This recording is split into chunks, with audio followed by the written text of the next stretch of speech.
औज़ुबिल्लाहिमिनश्शैतानिर्रजीम बिस्मिल्लाहिर्रहमानिर्रहीम। Educational research के objective solve कर रहे हैं हम। इसमें देखेंगे कि कौन सी बेसिकली और कॉन्सेप्चुअली हम इसको सॉल्व करने की ट्राई करेंगे जैसा कि पहले करते आ रहे हैं। तो आगाज़ करते हैं। सबसे पहला जो पहली स्टेटमेंट हमारे पास है, काफ़ी इंपॉर्टेंट और कॉम्प्लिकेटेड चैप्टर है एजुकेशनल रिसर्च का। काफ़ी स्टेटमेंट्स आती हैं इसकी पेपर में, तो इसे गौर से देखिएगा। The type of research by purpose. The type of research दो टाइप की होगी, research by purpose and research by method. जब आप रिसर्च बाय पर्पस की हम बात करते हैं, यानी मकासद के लिहाज से कि किस मकसद के लिए कौन सी रिसर्च बनाई गई है, तो उसमें बेसिक रिसर्च भी होगी, अप्लाइड भी होगी, एक्शन भी होगी और डी ऑल अबव भी है। तो उनको एक एक करके हम आगे चल के डिस्कस करते हैं। तो इसमें ये सारी जो टाइप्स हैं, ये सारी रिसर्च बाय पर्पस हैं। नेक्स्ट है the type of research by method. Method या तरीक़ाकार के लिहाज से कौन कौन सी रिसर्च होती हैं, तो इसमें पहली तीन तो हम पहले ही देख चुके हैं कि ये रिसर्च बाय पर्पस में फॉल करती हैं, जबकि जो चौथी है एक्सपेरिमेंटल रिसर्च इसमें से एक है। वैसे तो रिसर्च बाय मेथड में और भी आएंगी, लेकिन इन इन जो ऑप्शन हैं इनमें से experimental research research by method है। इसके बाद है the research concern with development of theories is called. अब हम इनको एक एक करके देखते हैं ताकि नेक्स्ट जो आने वाले एमसीक्यूज़ हैं वो भी आसानी से हम हल कर लें। बेसिक रिसर्च का बेसिकली ये होता है कि ये it is according to the development of theory और रिफाइनमेंट ऑफ द थ्योरी। इसमें इसको प्योर रिसर्च भी कहते हैं, बेसिक रिसर्च भी कहते हैं, फंडामेंटल रिसर्च भी कहते हैं। इसमें हम थ्योरी को डेवलप करते हैं या ऑलरेडी जो थ्योरी मौजूद होती है उसको हम रिफ़ाइन करते हैं। नेक्स्ट अगर हम अप्लाइड रिसर्च की बात करें, तो जब आप रिसर्च डेवलप कर लेते हो तो उसको जब अप्लाई करते हो, जब लागू करते हो, जब यूज़ करते हो, तो उसको अप्लाइड रिसर्च बोलते हैं। किसी भी तरीक़ाकार के लिए जब आप किसी फिनोमेना का प्रैक्टिकल हल ढूंढते हैं तो वो आपकी अप्लाइड रिसर्च होती है। अगर हम एक्शन रिसर्च की बात करें, ये ब्रीफली आपको बता रहा हूँ कि जब ये एक्शन रिसर्च जो है वो लोकल सेटिंग में जो प्रॉब्लम होते हैं, क्लासरूम में टीचर को जो फेस करना पड़ते हैं प्रॉब्लम, उनका वो मकामी तौर पर लोकल सेटिंग में जब वो उसका सलूशन निकालता है तो एक्शन रिसर्च होती है। तो इसमें लोकल सेटिंग याद रखिएगा। इसमें बुनियादी जो मसाइल हैं, टीचर से रिलेटेड मसाइल हैं, क्लासरूम से रिलेटेड जो प्रॉब्लम्स हैं उनको सॉल्व करते हैं। और एक्सपेरिमेंटल जो रिसर्च है उसको हम पहले भी देख चुके हैं। तो इसमें हमारी जो the research concern with development of theories की जब भी बात होगी, जब भी थ्योरी डेवलपमेंट या रिफाइनमेंट की बात होगी, तो याद रखिएगा कि वो बेसिक रिसर्च होगी। तो इसकी ऑप्शन ए ठीक होगी। The next one is the research concern with the use और टेस्टिंग ऑफ थ्योरीज। अभी मैंने बताया कि जब आप जब किसी थ्योरी को टेस्ट करते हो, अप्लाई करते हो, यूज़ करते हो, तो वो आपकी अप्लाइड रिसर्च होती है। तो इस तरह से बी इसका ठीक जवाब होगा। The research concern with the classroom problem या लोकल सेटिंग में जो प्रॉब्लम में स्टेटमेंट आ सकती है कि लोकल सेटिंग में जो प्रॉब्लम सॉल्विंग के लिए इस्तेमाल होती है वो कौन सी रिसर्च है, तो ये दोनों ही हमारी एक्शन रिसर्च होंगी। तो इसका जवाब सी होगा। The research involve in explaining events of the past. जैसा कि नाम से ही जाहिर है, ये हिस्टोरिकल रिसर्च है जिसमें हम गुजरे हुए वाक़यात पर रिसर्च करते हैं या उस पर बहस करते हैं या उनकी स्टडी करते हैं। आगे है the research concerned with current status of the subject of study. जो इस वक्त आपका सब्जेक्ट ऑफ स्टडी चल रहा है उसके करंट स्टेटस को देखने के लिए जो हम रिसर्च करते हैं कंडक्ट, उसका नाम डिस्क्रिप्टिव रिसर्च है। चीज़ों को डिस्क्राइब करने के लिए इस्तेमाल होती है। तो डी इसका ठीक जवाब होगा। इसके बाद है the effect of independent variable on the dependent variable is studied. के जो इंडिपेंडेंट वेरिएबल है उसका असर डिपेंडेंट वेरिएबल पर क्या होगा। वेरिएबल को भी हम डिटेल में डिस्कस करेंगे। तो जो दोनों के इफ़ेक्ट को, इंडिपेंडेंट वेरिएबल के इफ़ेक्ट को वेरिएबल पर डिपेंडेंट वेरिएबल पर जो देखती है, स्टडी करती है, तो वो वाली जो हमारी रिसर्च होती है उसका नाम एक्सपेरिमेंटल रिसर्च होता है, जिसको हम लेबॉर्ट्री में एक्सपेरिमेंट करते हैं। इसको आगे भी हम देखेंगे।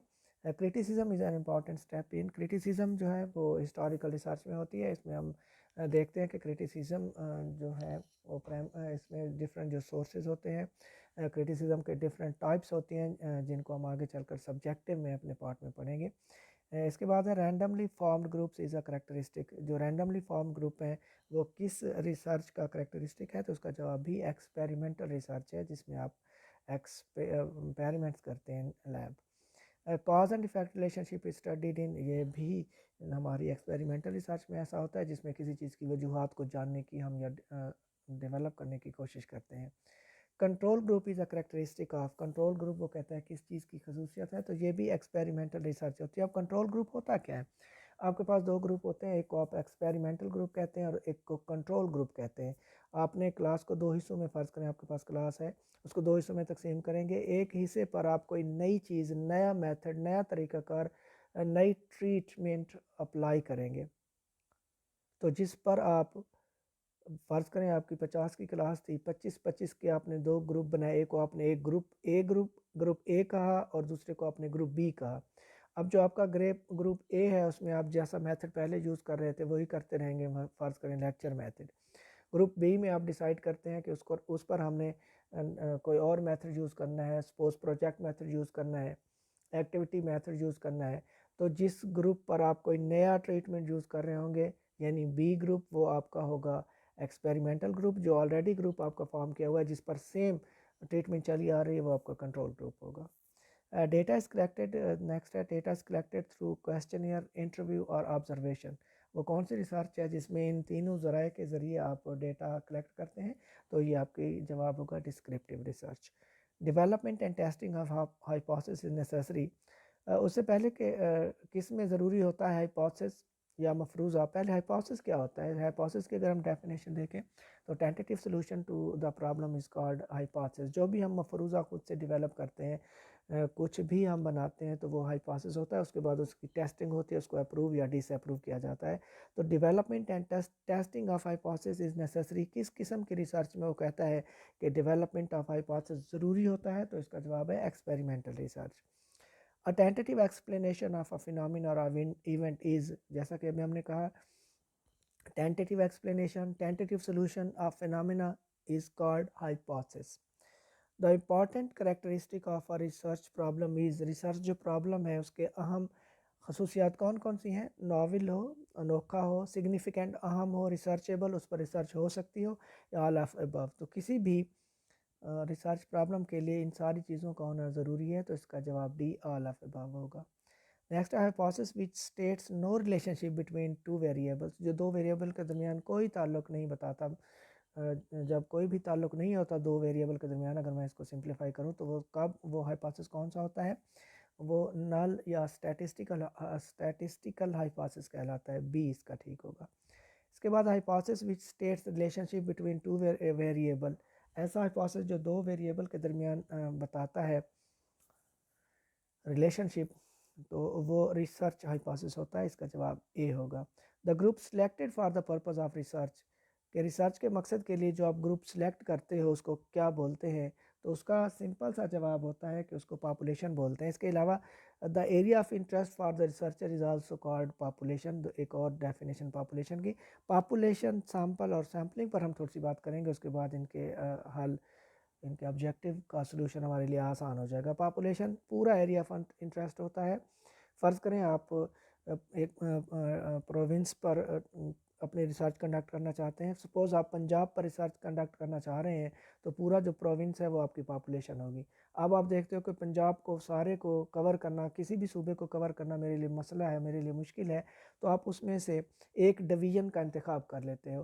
फ़र्ज़ करें पंजाब के 36 अज़ला हैं और 8 डिवीज़न्स हैं, उनमें से आप एक का इंतखाब करते हो, तो जो सारे 36 अज़ला हैं, पूरा पंजाब है, वो आपकी पॉपुलेशन होगी। और उसमें से जब आप एक डिवीज़न का इंतखाब करेंगे, सेलेक्ट करेंगे, तो वो आपका सैंपल होगा। पूरी आबादी में से जब सिलेक्टेड ग्रुप, इसको सब ग्रुप ऑफ द पॉपुलेशन भी बोलते हैं, जब आप सेलेक्ट करोगे तो वो सैंपल होगा। और पॉपुलेशन में से सैंपल का इंतखाब करने का जो प्रोसेस है, जो अमल है, उसको सैम्पलिंग बोलते हैं। This is the main difference among population, sample and sampling. Total area of interest for the researcher is called population.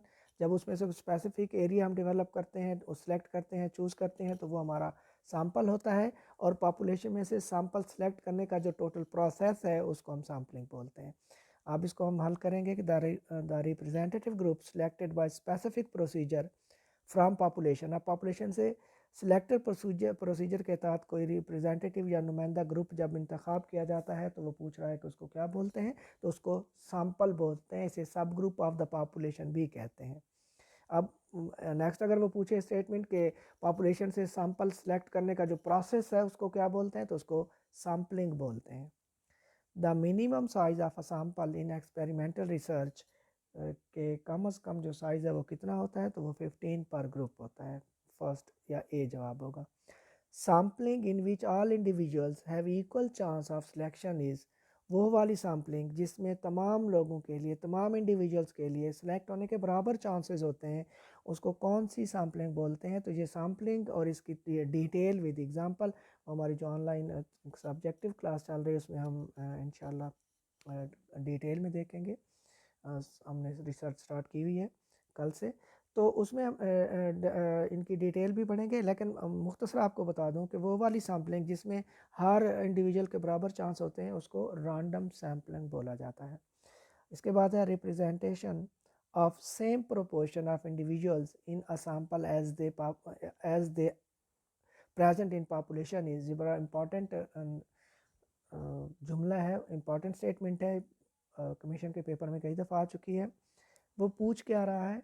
वो ये कह रहा है कि जब आप किसी इंडिविजुअल को उसी प्रपोर्शन से सिलेक्ट करते हैं, उसी तनासब से सिलेक्ट करते हैं जिस तरह वो आबादी में है, मसलन आपने क्रिश्चियन को सिलेक्ट करना है और वो टोटल जो आपने पॉपुलेशन सिलेक्ट की हुई है उसका 20% है और सैम्पलिंग लेते हुए भी आप उसमें सैम्पल में भी वही 20% बरकरार रखेंगे, तो ये स्ट्राटिफाइड सैम्पलिंग कहलाती है। सी इसका जवाब होगा। The sampling in which group rather than individuals are selected, जहाँ पर इंडिविजुअल के बजाय पूरा पूरा ग्रुप ही सिलेक्ट कर लेते हो तो वो क्लस्टर सैम्पलिंग होती है। क्लस्टर का मतलब भी झुंड या गिरोह होता है। इसके बाद है the sampling in which individuals are selected from a list at a specific sequence, किसी ख़ास सीक्वेंस तरतीब या सिस्टम के तहत जब आप सैम्पलिंग करते हो तो वो कहता है कि इस तरह की सैम्पलिंग को क्या बोलते हैं? तो इस तरह की सैम्पलिंग को सिस्टमैटिक सैम्पलिंग बोलते हैं। आपको बताया कि इसकी डिटेल हम सब्जेक्टिव में इंशाल्लाह डिस्कस करेंगे। The minimum size sample size in descriptive research में जो मिनिमम साइज़ होता है सैम्पल का वो कितना होता है? तो इसका जवाब है 20% ऑफ द पॉपुलेशन, टोटल आबादी का 20%। इसके बाद pre testing the instrument to detect weakness, weakness को देखने के लिए जब आप किसी भी, अब इंस्ट्रूमेंट क्या होता है और प्री टेस्टिंग क्या होती है, ये दो अलग अलग टर्म्स हैं। इंस्ट्रूमेंट आपका वो आला होता है, वो टेस्ट होता है जो आप किसी चीज़ की मेजरमेंट के लिए लगाते हैं, और वो pre testing the instrument to detect weakness, उस इंस्ट्रूमेंट को पहले जब आप चेक कर रहे होते हैं उसकी खामियां देखने के लिए, तो वो कहता है कि वो क्या होती है, प्री टेस्टिंग क्या होती है और पायलट टेस्टिंग क्या होती है, इंस्ट्रूमेंट क्या होता है। इंस्ट्रूमेंट का जैसा कि मैंने अभी आपको बताया कि जो आप सिलेक्ट कर रहे होते हैं वो आपका इंस्ट्रूमेंट होता है, और उसके लिए जो प्री टेस्टिंग की जाती है उसको पायलट टेस्टिंग कहते हैं। फ़र्ज़ करें आपने पूरे मुल्क पर एक नया कोई कानून, नया नया नई रिफॉर्म्स लाना है, तो आप पूरे मुल्क पर लागू करने की बजाय पहले कुछ अज़ला में आप उसको टेस्ट के या प्री टेस्ट के तौर पर लागू करते हो, अप्लाई करते हो, तो ये पायलट टेस्टिंग कहलाती है। तो प्री टेस्टिंग द इंस्ट्रूमेंट और डिटेक्ट वीकनेस इज़, इसको क्या बोलते हैं? तो इसको पायलट टेस्टिंग बोलते हैं। इसके बाद है 29th, the arithmetic average off score is called, आपको पता है कि जो अरिथमेटिक एवरेज होती है, जो औसत होती है, वो मीन कहलाती है। What is the mid point of scores called, जो स्कोर्स का मिड पॉइंट होता है वो क्या कहलाता है? तो उसको मीडियन या उर्दू में वस्तानिया बोलते हैं। तो इसका जवाब सी होगा। नेक्स्ट ऑब्जेक्टिव्स के साथ नेक्स्ट हाजिर होंगे, तब तक अपना बहुत सा ख्याल रखिएगा। अल्लाह हाफिज़।